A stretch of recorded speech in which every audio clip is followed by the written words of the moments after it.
नमस्कार विद्यार्थी मित्रांनो, एमपीएससी फॅक्टरी या आपल्या ऑनलाईन युट्यूब चॅनलवर सर्व विद्यार्थ्यांचं मनपूर्वक स्वागत आहे. तर विद्यार्थी मित्रांनो, जी गटकची जाहिरात आली होती त्याच्यामध्ये आणखी 9 संवर्ग ऍड झाले आणि जाहिरातीमध्ये जागा जवळपास 5707 झाल्या आणि त्याच्यामध्ये सर्वांची तुमची आवडीची पोस्ट म्हणजे तलाठीच्या सुद्धा 1539 जागा आलेल्या आहेत. आता या जागा 5707 झालेल्या आहेत, पण याच्यामध्ये ह्या संवर्गामध्ये आणखी काही संवर्ग आणि या आहेत त्या संवर्गामध्ये आणखी काही जागा सुद्धा वाढण्याची शक्यता आहे. म्हणजे ही जाहिरात आणखी मोठी होऊ शकते, हे लक्षात ठेवा. कारण डिटेलमध्ये अजून जे वाढलेले पद आहेत त्याच्या कॅटेगरीनुसार किती जागा असतील किंवा डिटेलमध्ये ज्यांनी फॉर्म भरला त्यांच्यासाठी प्रोसेस काय आहे याच्याबद्दल कोणतीही माहिती अजून आयोगाकडून आलेली नाहीये. म्हणजे आणखी याच्यामध्ये जागांची वाढ होण्याची दाट शक्यता आहे. तर बघा, आता ही जी मेगा भरती आहे एमपीएससी मार्फत याच्यामध्ये वेगवेगळे पद भरले जाणार आहेत. त्यामुळे आता तुम्हाला अभ्यास हा एमपीएससी पॅटर्न प्रमाणेच करावा लागणार आहे. तलाठी व्हायचं तर तुम्हाला एमपीएससी पॅटर्नच करावं लागेल किंवा आणखी काही सरळ सेवा भरपूर पुढच्या वर्षभरामध्ये जाहिरात येतात, त्याच्यासाठी सुद्धा तुम्हाला एमपीएससी पॅटर्न नुसारच अभ्यास करावा लागणार आहे. तर याच्यासाठी आपण या व्हिडिओमध्ये काय करणार आहे की तलाठीनं आता क्लर्कच्या ह्या 5707 जागापैकी जवळपास 3000 पेक्षा जास्त जागा ह्या क्लर्कच्या, त्यामुळे तलाठी आणि क्लर्क मिळूनच 4500 पेक्षा जास्त जागा आहेत. त्याच्यामुळं आपण जे आहे तर ह्या दोन्ही पदाबद्दल डिटेलमध्ये नेमकी अभ्यासक्रमाची स्ट्रॅटेजी तुमची काय पाहिजे, संवर्ग कोणते आहेत किंवा पास होण्यासाठी मार्क्स किती लागतील, बाकीचं इतर फॉर्म भरण्याची प्रोसेस काय आहे किंवा पहिल्यांदा ज्यांनी प्रोफाईल बनवलं नाही त्यांच्यासाठी प्रोसेस काय आहे, अशा सगळ्या गोष्टी ज्या आहेत अभ्यासक्रमाचं विश्लेषण तुमच्या पात्रता डिटेलमध्ये या व्हिडिओमध्ये आपण आजच्या या पाहणार आहेत. व्हिडिओ शेवटपर्यंत बघा, अगोदरच लाईक करून ठेवा. आपण एकदम ऑथेंटिक आणि चांगल्या पद्धतीने तुम्हाला समजेल या भाषेमध्ये आपण काय करणार आहोत तुम्हाला माहिती देणार आहोत. तुमच्याही मनामध्ये काही प्रश्न असतील तर कमेंटमध्ये नक्की विचारा, त्या कमेंटला आपण रिप्लाय देऊन तुमच्या प्रश्नांचं सॉल्व्ह करण्याचा प्रयत्न करणार आहोत. तर बघा, आता याच्यासाठीच आपण आता ही एमपीएससीची ग्रुप सी ची जी जाहिरात आहे याच्यासाठी आपल्या महाराष्ट्र अकॅडमी ॲपवर विजयपथ ही बॅच आपण लॉन्च केलेली आहे. एमपीएससीत मार्गदर्शन करण्याचा अनुभव असणारे, एमपीएससीतून यूपीएससीतून पोस्ट होल्डर असणारे मार्गदर्शक तुम्हाला या बॅच मध्ये मार्गदर्शन करणार आहेत. सवलतीच्या दरामध्ये करणार आहेत. लाईव्ह प्लस रेकॉर्डेड बॅच आहे, अनलिमिटेड व्ह्यूज आहेत, तुम्हाला वीकली टेस्ट सुद्धा असणार आहेत, PIQ जे झालेले आहे त्याचं विश्लेषण सुद्धा तुम्हाला घेणार आहेत. आणि या सगळ्याच ग्रुप सीच्या पदांसाठी ही बॅच पूर्व आणि मुख्यसाठी जी आहे ती फायदेशीर आहे. फक्त आरटीओ सारखे जे AMUI पद आहे त्याला समजा मुख्यचा सिलेबस थोडा वेगळा आहे तर ते मेन्स नाही, पण जे प्लेन ज्या बाकीच्या क्लर्क असेल, तलाठी असेल किंवा आणखी इतर तत्सम पद आहेत त्यांच्यासाठी आपण ही विजयपथ बॅच सर्वांना नक्की फायदेशीर ठरणार आहे. महाराष्ट्र अकॅडमी या ॲपवर असणारे सर्व सिलेबस, सर्व विषय याच्यामध्ये कव्हर केले जाणार आहेत. ज्यांना आवश्यकता आहे, ज्यांना वाटतंय की आपल्या लवकरात लवकर कमी वेळेत जास्त अभ्यास व्हावा आणि सिलेक्शन व्हावं, त्यासाठी ही बॅचचा सर्वांनी नक्की फायदा करून घ्या. आता बघा काय काय बदल झाले. सगळ्यात पहिल्यांदा जाहिरातीत पहिली जी जाहिरात आली त्यात एकूण 5 संवर्ग होते आणि त्याच्यामध्ये एकूण 2619 पोस्ट होत्या. आणि नंतर जे अपडेट एमपीएससीची नंतर आली त्याच्यामध्ये त्यांनी संवर्ग आणखी 9 वाढले, म्हणजे 9 आणि 5 एकूण 14 संवर्ग झाले आणि जागांची संख्या झाली 5707, म्हणजे नव्याने 3088 जागा वाढवलेल्या. याच्यामध्ये क्लर्कच्या भरपूर जागा, क्लर्कच्या दोन्ही मिळून ज्या आहेत त्या जागा जवळपास आता 3000 पेक्षा जास्त गेलेल्या आहेत. एक लक्षात ठेवा, क्लर्कसाठी तुमच्या दोन्हीपैकी एकच टायपिंग लागते, अलग लक्षात तरी चालतं, पण टॅक्स असिस्टंटला मराठी आणि इंग्लिश म्हणजे मराठी 30 इंग्लिश 40 दोन्ही टायपिंग लागतात. कर सहाय्यकसाठी, कर सहाय्यकच्या 282 जागा आहेत. त्याच्यामध्ये सहाय्यक AMUIच्या जागाच्या 461 आहेत, ते इंजिनिअरिंग डिप्लोमा आणि डिग्रीसाठी आहेत. त्या उद्योग निरीक्षकच्या 9 आहेत, एनी ग्रॅज्युएशन आहे त्याला. तांत्रिक सहाय्यक सुद्धा एनी ग्रॅज्युएशन आहे पण त्याच्या जागा 3च आहेत. त्याच पद्धतीने नवीन जागा झाल्या आहेत त्या तलाठीच्या 1539 जागा आहेत. त्यानंतर राज्य ग्राहक तक्रार निवारण आयोग लक्षात, याच्या एकूण वरिष्ठ अभिलेखापाल याच्या 11 जागा आहेत आणि सहाय्यक अधीक्षकच्या 11 जागा आहेत. ह्या दोन्हीलाही क्वालिफिकेशन डिग्रीच आहे. तलाठीबद्दल लगेच बोलत नाही, नंतरच्या सांगतो. म्हणजे या 2 पदांसाठी सुद्धा डिग्रीच आहे आणि सगळ्यांसाठी मिळून फॉर्म एकच भरायचा आहे, फक्त तुम्हाला प्रेफरन्स द्यायचा आहे, लक्षात ठेवा. त्याच्यामुळे त्याचं उगाच हे करून घेऊ नका, तुम्ही सगळ्यासाठीच क्वालिफाय असणार आहेत. त्यानंतर बघा, कृषी विभाग जो आहे त्याच्यामध्ये सहाय्यक मत्स्य व्यवसाय विकास अधिकारी हे तांत्रिक पद आहे. याचा जो अभ्यासक्रम आहे बघू कोणता अभ्यासक्रम येतो. याच्यासाठी तुमची BFS म्हणजे फिशरीची तुमची डिग्री झाली पाहिजे, त्या 254 जागा आहेत. त्यानंतर लिपिक टंकलेखकच्याच अन्न व नागरी पुरवठा असेल किंवा नियंत्रक शिधा वाटप व संचालक नागरी पुरवठा कार्यालय किंवा आदिवासी विभाग असेल आणि महसूल व वन विभाग असेल, याच्या मिळून वेगवेगळ्या 230 155 69 आणि 480 ह्या सगळ्या लिपिकच्या जागा आहेत. लिपिकला इथं तुमची कोणत्याही शाखेची पदवी पण पाहिजे आणि टायपिंग पण पाहिजे. लक्षात, त्याच पद्धतीने महसूल व वन विभागाच्या 339 आणखी पुन्हा लिपिकच्या जागा येतात. म्हणजे एवढ्या जागा नवीन ऍड झालेल्या येतात, 9 संवर्ग ऍड झालेले येतात आणि जागा झाल्यात 5707. आणि त्या टायपिंग ज्याची त्यांना आणखी चांदी 3000 प्लस जागा गेल्या, म्हणजे जागा भरपूर येतात. तलाठीच्या सुद्धा 1539 जागा आहेत. एमपीएससी पॅटर्न नुसार ही परीक्षा होणार आहे, त्यामुळे ह्या जागा भरपूर आहेत. एमपीएससी मध्ये 1,500 जागा म्हणजे भरपूर असतात. फक्त तुम्ही अभ्यास करण्याची, तयारी करण्याची मेंटॅलिटी असणं गरजेचं आहे. आणि जास्त काही मार्क घ्यायचे नाहीत. एमपीएससी कडे गेली म्हणून घाबरून सुद्धा जायचं नाही कोणी, जे अगोदर सरळ सेवेची तयारी करतायत ते. का ते मी तुम्हाला पुढे पुढे टप्प्याटप्प्याने सांगणार आहे, म्हणूनच म्हणलं ना व्हिडिओ शेवटपर्यंत बघा. हे सगळे पदाबद्दलची बेसिक माहिती जी तुम्हाला अगोदरही माहित असेल, पण सांगणं माझं कर्तव्य आहे. तलाठीबद्दल सांगायचं झालं, 1539 एकूण जागा येतात. कोणत्याही शाखेची पदवी लागते, लक्षात. त्यानंतर 19 ते 38 वर्ष एवढं वय लागतं तुमचं. आणि आरक्षित जागा असेल तर 43 पर्यंत सुद्धा चालतं. परीक्षा ही ऑफलाईन होणार आहे. अगोदर ऑनलाईन करण्याचा निर्णय घेतला होता, आता ऑफलाईन OMR शीटवर तुमची परीक्षा होणार आहे. आणि त्याच पद्धतीने ही एमपीएससी पेपर घेणार आहे, सर्वांना कळालेलंच आहे. आणि याच्यामध्ये नॉर्मलायझेशन नाहीये, कारण की ऑफलाईन पेपर होणार म्हणजे नॉर्मलायझेशन नाही. एकाच दणक्यात सगळा पेपर होऊन जाणार, शिफ्ट वगैरे काही तसला घोळ नाहीये, लक्षात ठेवा. लक्षात. त्याच पद्धतीने अजून याचा जो पेपर आहे सगळ्याचा, जो प्री एक्झाम आहे ग्रुप सी ची, त्याची सुद्धा तारीख होऊन आलेली, अपडेट होऊन 25 ऑक्टोबर ही प्रीची तारीख आहे. आणि 27 डिसेंबर 2026 ही मेन्सची तारीख आहे. याच्यामध्ये काही कधी थोडाफार बदल होऊ शकतो, पण तुम्ही ह्याच तारखा धरून ठेवा, कारण सध्या ऑथेंटिक आयोगाने 25 ऑक्टोबर आणि 27 डिसेंबर या 2च तारखा सांगितलेल्या आहेत. त्या तारखेला पूर्व परीक्षा आणि मुख्य परीक्षा तुमची होणार आहे. आणि 5 ऑगस्ट पर्यंत तुम्ही सध्या फॉर्म भरू शकता. याच्यात जर संवर्ग आणि जागा जर भविष्यात ऍड झाल्या तर कोणी आणखी सुद्धा दिवस मागे पुढे करून देऊ शकतात, तारीख वाढवून. पण वाढवायची वाट बघायची नाही. जाहिरात अजून डिटेलमध्ये पडली नाहीये, म्हणजे नवीन पदांची, जुनी ती प्रोसेस चालू आहे. त्यामुळे लगेच फॉर्म भरून घ्या तुमचा, लक्षात.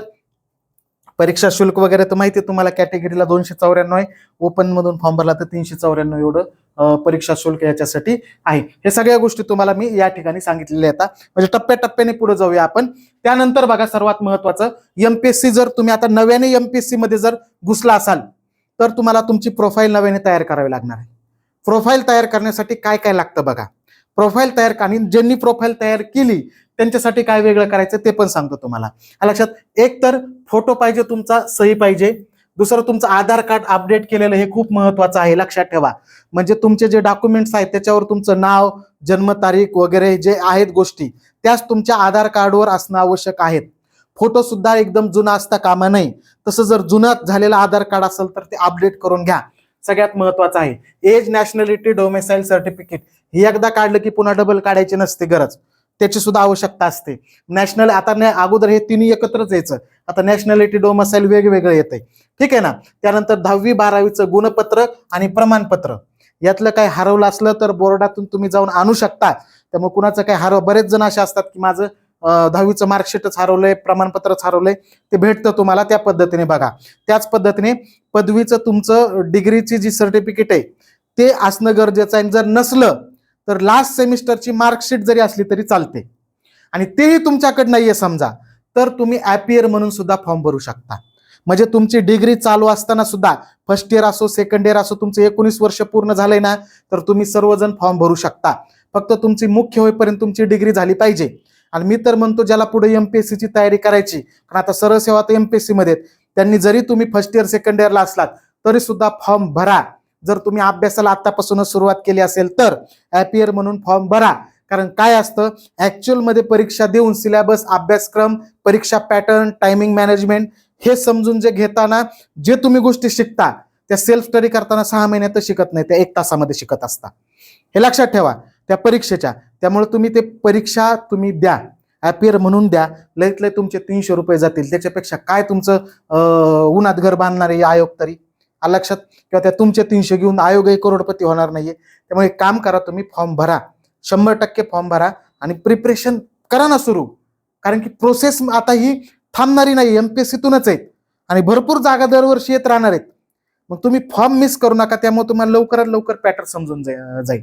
मी सांगण्यापेक्षा किंवा एखादं शिक्षक मार्गदर्शन करण्यापेक्षा सुद्धा तुम्ही प्रॅक्टिकली ज्यावेळेस पेपर देत असता त्यावेळेस तुम्हाला सिलेबस आणखी चांगल्या पद्धतीने समजतो, पॅटर्न समजतो, टाइम मॅनेजमेंट कसं करायचं हे कळतं.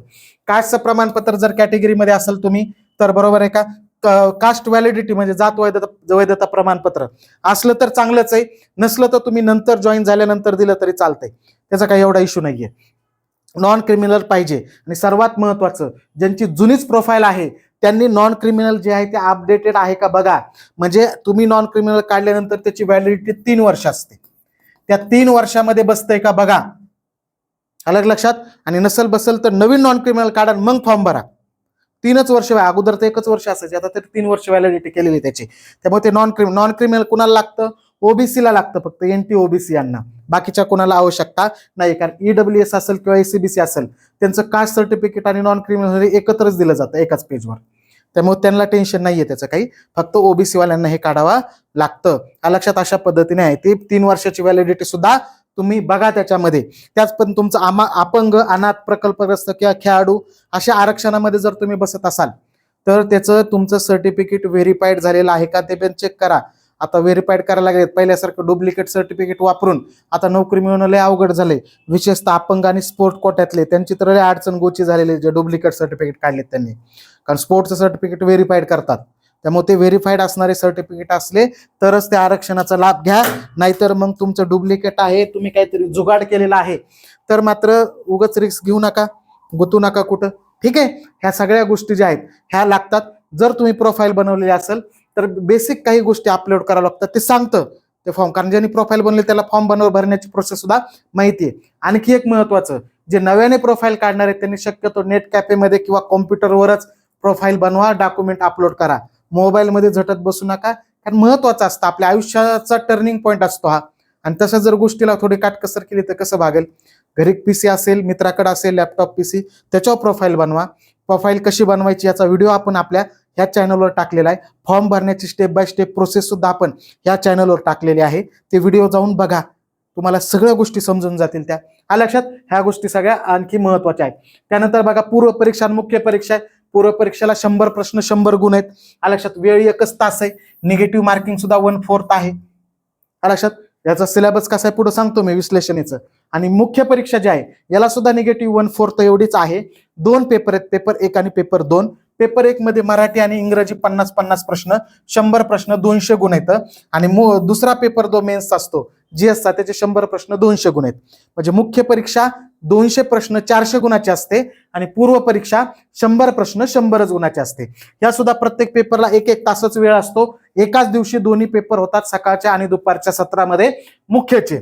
जर तुम्ही पूर्वला पात्र झालात तरच मुख्य देता येते. ठीक आहे. वेळचा 1 तास सांगितलं, 400 गुण सांगितलं. मुख्य दोन्ही पेपर एकाच दिवशी. तारीख सुद्धा सांगतो, 27 डिसेंबर एवढी तारीख आहे याची, आणि याची तारीख आहे 25 ऑक्टोबर.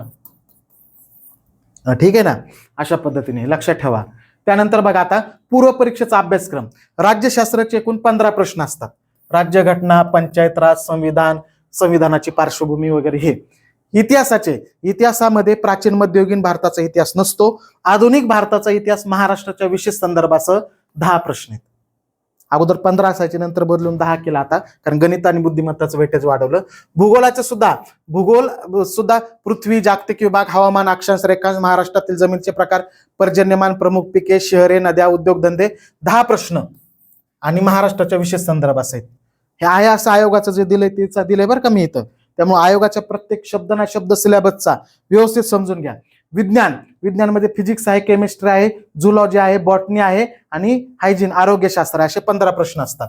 म्हणजे इतिहास भूगोलचे फक्त 10 प्रश्न आहेत. राज्यशास्त्राचे 15, विज्ञानचे 15, अर्थशास्त्राचे सुद्धा 15. लक्षात. याच्यामध्ये मग काय, अर्थसंकल्प, लेखा परीक्षण, शासकीय अर्थव्यवस्था, राज्याची अर्थव्यवस्था, राष्ट्रीय उत्पन्न, शेती, उद्योग, परकीय व्यापार, बँकिंग, लोकसंख्या, दारिद्र्य, बेरोजगारी, मुद्रा, राजकोषीय नीती, हे सगळे टॉपिक, जे टॉपिक दिलेत प्रत्येक टॉपिक वाचा आणि प्रत्येक टॉपिक याच्यासाठी विचारला जातो.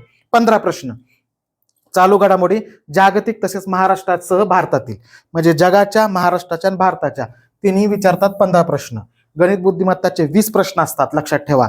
अंकगणित आणि बुद्धिमत्ता चाचणी याचे 20 प्रश्न असतात. म्हणजे तुम्हाला बघा फास्ट मध्ये सांगतो. इतिहास भूगोलचे 10 प्रश्न, अर्थशास्त्र, राज्यघटना, विज्ञान 15 प्रश्न, त्याच पद्धतीने चालू घडामोडी 15 प्रश्न आणि गणित बुद्धिमत्तेचे 20 प्रश्न. ही पूर्व परीक्षा असते 100 गुणांची. 100 गुणांची. आता बघा पूर्व परीक्षेला सगळ्यात महत्वाच्या टॉपिककडे, की जे बरेच जण तो टॉपिक ऐकण्यासाठी व्हिडिओ बघतायत, की तुम्हाला मार्क्स किती आवश्यक आहेत. एक लक्षात घ्या, एमपीएससी कडे गेली म्हणून अनेक जण घाबरून गेली ही परीक्षा, पण घाबरून जाऊ नका. तुम्हाला पूर्व परीक्षा पास व्हायचे, मुख्यला जायचे. हा, थोडासा आता अभ्यास जास्त करावा लागणार आहे, डीप मध्ये करावं लागणार आहे. मेन्सला गेलं तर इंग्लिश मराठी जास्त करावी लागणार आहे. पण आम्ही आहेत ना तुमच्या, म्हणून सांगितलं विजयपथ बॅच घ्या, निश्चित राहा. सगळा सिलेबस तुमचा त्या महाराष्ट्र अकॅडमी ऍपवरच्या बॅचवर कव्हर केला जाईल. मार्क्स तुम्हाला सांगतो बिलकुल तुम्हाला ठीक आहे. 100 गुणांची परीक्षा आहे, अवघड पेपर येणार आहेत, हे येणार आहे, ते येणार आहे. तुम्हाला एक सांगू का, तुम्हाला टार्गेट 50 गुणांचं ठेवायचंय फक्त. आता ज्या पॅटर्ननी प्रश्न विचारतात ना, त्या पॅटर्न नुसार सोपं आलं तर थोडे आणखी. मेरिट तर 50 लागणार नाही, माझा अंदाज आहे. आणखी याच्यात जागाची भर पडेल, आणि जरी जागा वाढल्या नाही तर तरी 40च्या पुढे 50च्या आत.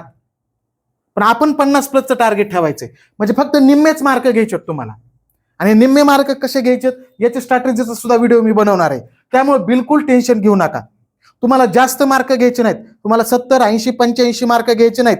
पहिले किती फालतूगिरी होती, म्हणजे तुम्हाला 82, 90 मार्क पडायचे. नॉर्मलायझेशन होऊन काय जाणार तर 100 प्रश्नापैकी त्यांचे 105, 106 बरोबर आले. कसं झालं असं? आणि त्यात मग ते डिप्रेशन मध्ये जाणं, हे होणं, ह्या गोष्टी होतात. इथं तसं नाहीये. इथं तुम्हाला प्रीला 50च मार्काचं टार्गेट ठेवायचं आहे. मेन्सला मग जीव तोडून अभ्यास करायचा आहे. आता पण अभ्यास करायचा आहेच, पण घाबरून जाऊन जर तुम्ही अभ्यास करताल ना, तर मग त्या करायला काही अर्थ नाहीये. व्यवस्थित अभ्यास करा. जे अगोदर एमपीएससी पॅटर्न सोडून दुसऱ्या पॅटर्न सरळ सेवेची तयारी करत होते ना, ते सुद्धा पूर्व परीक्षा 100% काढू शकतात. हा, मेन्स नाहीत काढू शकत, लगेच मेन्स काढू शकत नाहीत, पण ते सुद्धा महिन्याभराच्या अभ्यासामध्ये, महिना, 1.5 महिना, 2 महिने चांगला अभ्यास केला ना तर काढू शकतात. आपल्याकडे आता 3 महिने अजून वेळ, 90 दिवसापेक्षा जास्त दिवस वेळ आहे. त्यामुळे वेळ भरपूर आहे.